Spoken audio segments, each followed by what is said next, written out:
Baik, Bismillahirrahmanirrahim. Assalamualaikum warahmatullahi wabarakatuh. Kami dari kelompok 4 yang beranggotakan saya sendiri yaitu Muhammad Jami, kemudian ada Rizky Firdaus dan Rizky Subagja. Oke, di sini mengenai materi sel surya dye-sensitized solar cell. Untuk bagian pendahuluan akan disampaikan oleh Rizky Subagja, kepadanya silakan. Baik, terima kasih kepada moderator. Saat ini terdapat dua jenis panel surya yang umum digunakan dan tengah dikembangkan. Yang pertama itu adalah panel surya berbasis silikon konvensional yang memperlihatkan warna gelap, kaku, dan memiliki efisiensi tinggi, namun memerlukan biaya produksi yang mahal, serta proses pembuatan yang rumit. Terus ada juga jenis yang kedua itu adalah panel eh, dengan menggunakan teknologi DSSC atau Dye Sensitive Solar Cell. Yang dimana itu adalah sebuah teknologi generasi baru yang menggunakan zat pewarna alami sebagai penyerap cahaya dan memiliki bentuk yang lebih fleksibel, transparan, serta dapat diaplikasikan pada permukaan seperti kaca jendela. Sekian dari saya kembalikan kepada moderator.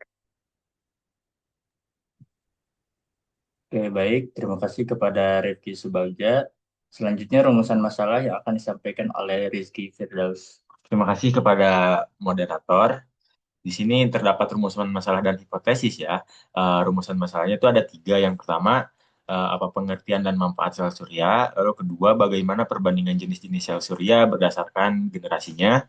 Lalu yang ketiga, bagaimana prinsip kerja DSSC dan fungsi komponennya. Nah, eh, di hipotesisnya itu, yang pertama, mahasiswa mampu menjelaskan pengertian dan manfaat sel surya setelah mempelajari konsep dasar energi terbarukan.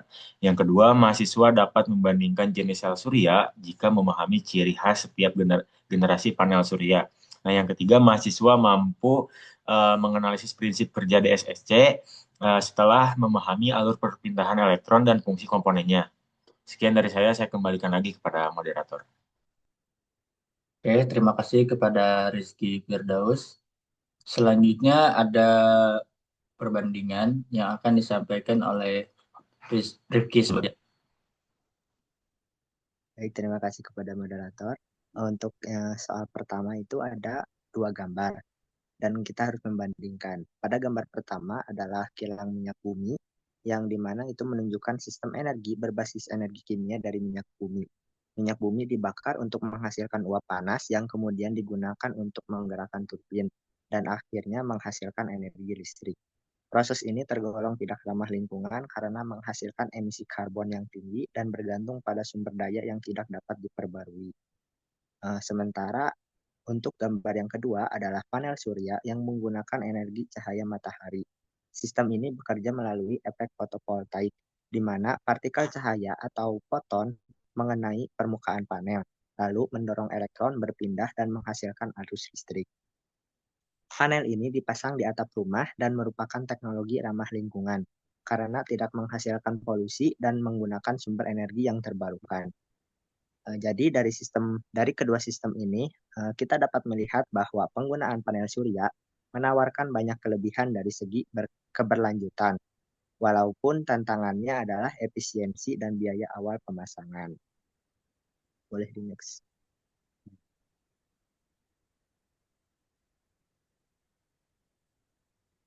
Selanjutnya ada proses perubahan energi pada panel surya atau efek fotovoltaik.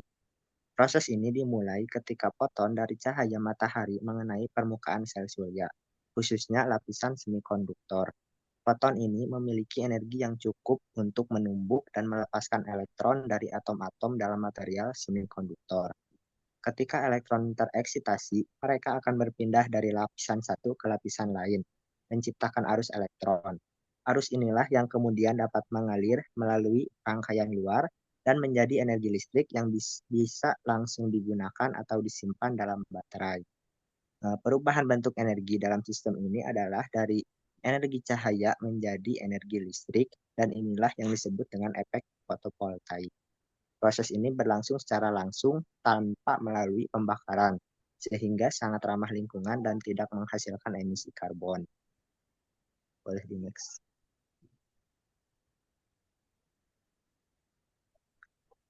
Selanjutnya ada klasifikasi generasi sel surya. Untuk generasi pertama menggunakan silikon monokristalin, yang dimana teknologi ini sudah sangat umum dan memiliki keunggulan berupa efisiensi tinggi dan umur pakai yang panjang. Namun, biaya produksinya mahal dan proses pembuatannya rumit. Untuk generasi kedua menggunakan teknologi film tipis atau thin film, yang dimana panel surya jenis ini lebih ringan, fleksibel, dan biayanya lebih murah. Namun efisiensinya lebih rendah dibandingkan generasi pertama. Terus ada generasi yang ketiga menggunakan bahan organik seperti DSSC. Keunggulannya adalah proses produksinya yang sederhana, biaya yang rendah, dan bentuk yang fleksibel, sehingga bisa diaplikasikan di permukaan seperti kaca jendela atau bangunan transparan. Jadi setiap generasi memiliki kelebihan dan kekurangan masing-masing.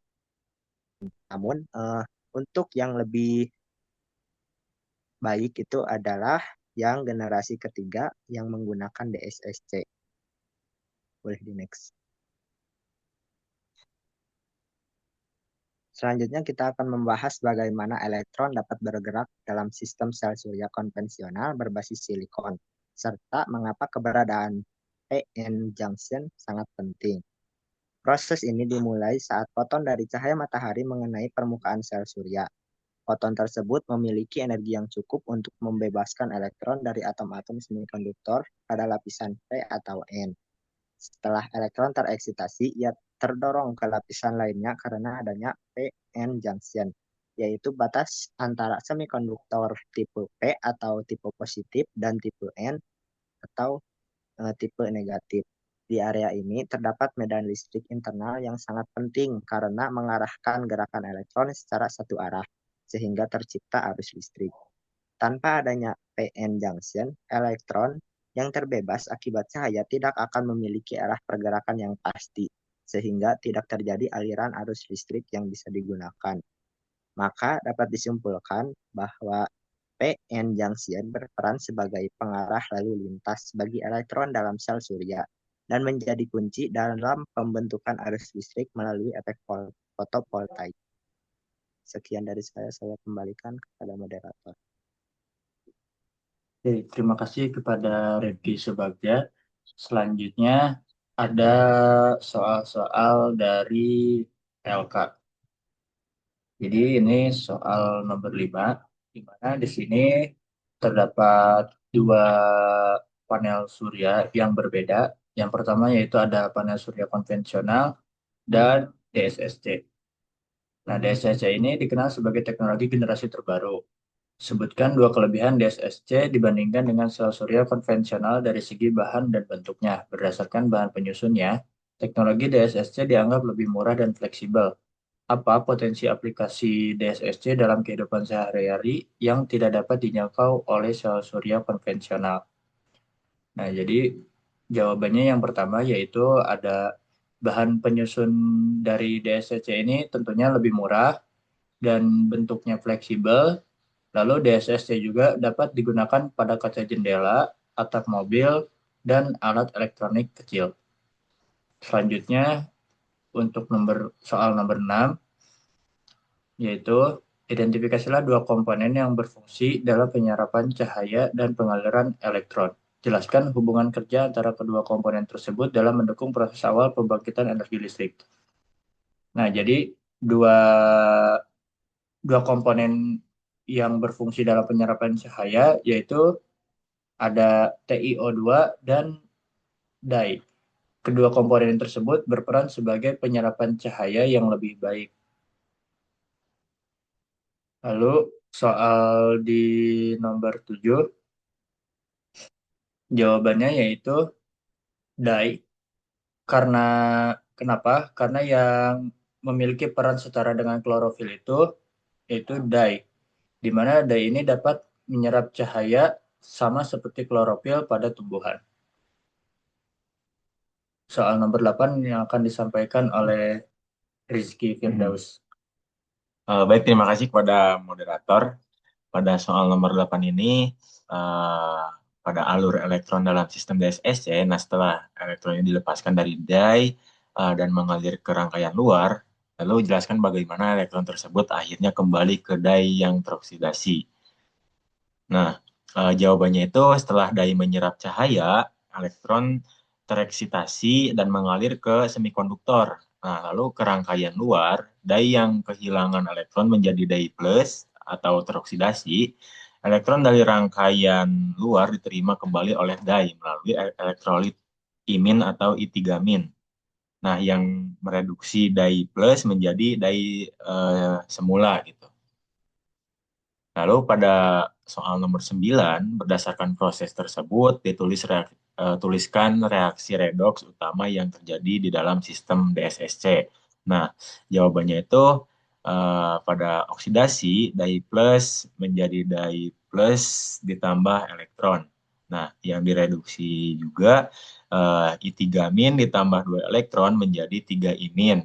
Jadi, Di ini menyerap cahaya lalu melepaskan elektron, elektron mengalir menjadi I3-min, yakni mereduksi dai plus menjadi dai kembali.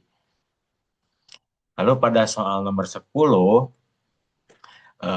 di sini dijelaskan dengan mempertimbangkan karakteristik bahan penyusunnya dan proses kerjanya secara umum. Jadi, jawabannya itu DSSC ini cocok diterapkan di permukaan kaca jendela, gedung, atau rumah karena lebih fleksibel gitu ya. Lebih juga transparan dan hemat biaya. Jadi proses kerjanya itu sederhana dengan menggunakan bahan pewarna alami yang ramah lingkungan, meski efisiensinya lebih rendah dibandingkan silikon DSSC efektif untuk menghasilkan listrik dan cahaya dalam intensitas rendah seperti di dalam ruangan. Mungkin cukup sekian dari saya kembalikan lagi kepada moderator. Terima kasih kepada Rizky Firdaus. Mungkin sekian presentasi dari kelompok kita, kelompok 4. Kurang lebihnya mohon dimaafkan. Wabillahi taufiq wal hidayah. Wassalamualaikum warahmatullahi wabarakatuh. Waalaikumsalam.